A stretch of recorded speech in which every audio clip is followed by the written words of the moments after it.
வலியற்ற varicose vein சிகிச்சை எளிய 30 நிமிட செயல்முறை 7207948735.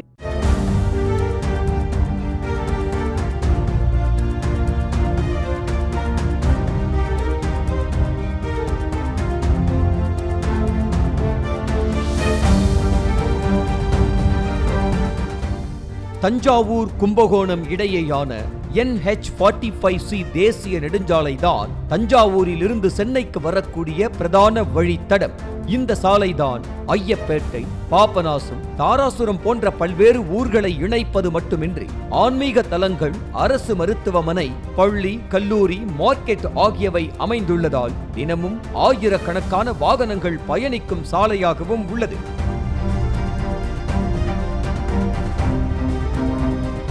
ஆனால் கடந்த 20 ஆண்டுகளாக கும்பகோணம் தஞ்சாவூர் தேசிய நெடுஞ்சாலையானது எந்தவித புனரமைப்பும் இல்லாமல் குண்டும் குழியுமாக மாறி இருந்த நிலையில் வாகன ஓட்டிகளின் பலகட்ட கோரிக்கையை அடுத்து தேசிய நெடுஞ்சாலையை சீரமைக்கும் பணி கடந்த ஆண்டு துவங்கப்பட்டது. அதன்படி 78 கோடி ரூபாய் மதிப்பீட்டில் தஞ்சை பள்ளி அக்ரஹாரம் ரவுண்டானாவில் இருந்து ஐயம்பேட்டை வரை ஒரு பகுதியாகவும், ஐயம்பேட்டை தொடங்கி பாபநாசம் உத்தானி வரை ஒரு பகுதியாகவும், உத்தானி முதல் தாராசுரம் புறவழிச்சாலை வரை ஒரு பகுதியாகவும் என 3 பகுதிகளாக புதிய தார் சாலை அமைக்கும் பணி நடைபெற்று வந்தது. சுமார் 48 கிலோமீட்டருக்கு அமைக்கப்பட்ட பளபளக்கும் புதிய தார் சாலை கடந்த மாதம் மக்கள் பயன்பாட்டுக்கு வந்த நிலையில் கொஞ்சம் கொஞ்சமாக பல்லிழிக்க தொடங்கியது. ஒரு மாதத்திற்குள்ளாகவே பாலம் பாலமாக வெடித்தும் பெயர்ந்தும் சிதிலமடைந்து காணப்படுகிறது. ஐயம்பேட்டை, வழுத்தூர், வங்காரம்பேட்டை, பாபநாசம், திருப்பாலைத்துறை, உத்தானி உள்ளிட்ட பகுதிகளில் புதிதாக போடப்பட்ட சாலைகள் விபத்தை ஏற்படுத்தும் அளவிற்கு பெயர்ந்து சிதிலமடைந்து காணப்படுகிறது.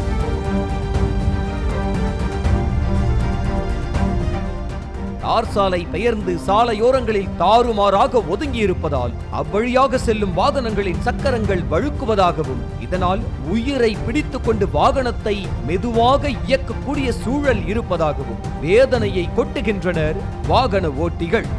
அதுல மிகப்பெரிய பள்ளமா இருக்கு, போக்குவரத்து ரொம்ப பள்ளமா இருக்கு. அந்த பகுதியில போகவே முடியல, விபத்துகள் ஏற்படுது.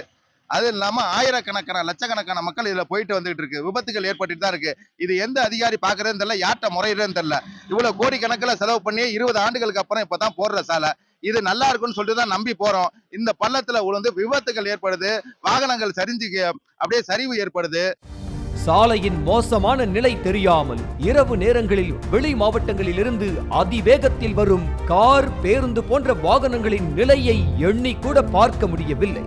அதுவும் ஒரு வழிச்சாலை என்பதால் எதிரே வரும் வாகனத்துக்கு பாதையை விட்டு விலகித்தான் வழிவிட வேண்டி இருக்கும்.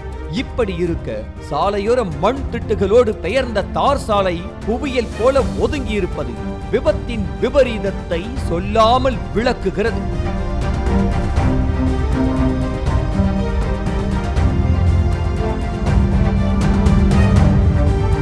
பழைய சாலையை முறையாக பெயர்த்து தரமான முறையில் சாலை அமைக்காமல் போர்வையை போர்த்தியது போல சம்பிரதாயத்திற்கு போடப்பட்ட சாலையால் மக்கள் வரி பணம் வீணடிக்கப்பட்டிருப்பது ஒரு புறம் என்றால், இடுப்பு நோக குண்டும் குழியுமான சாலையில் பயணித்தது போக உயிரை பணயம் வைத்து பயணிக்கும் நிலைக்கு வாகன ஓட்டிகள் ஆளாகி இருப்பது வேதனையின் உச்சம்.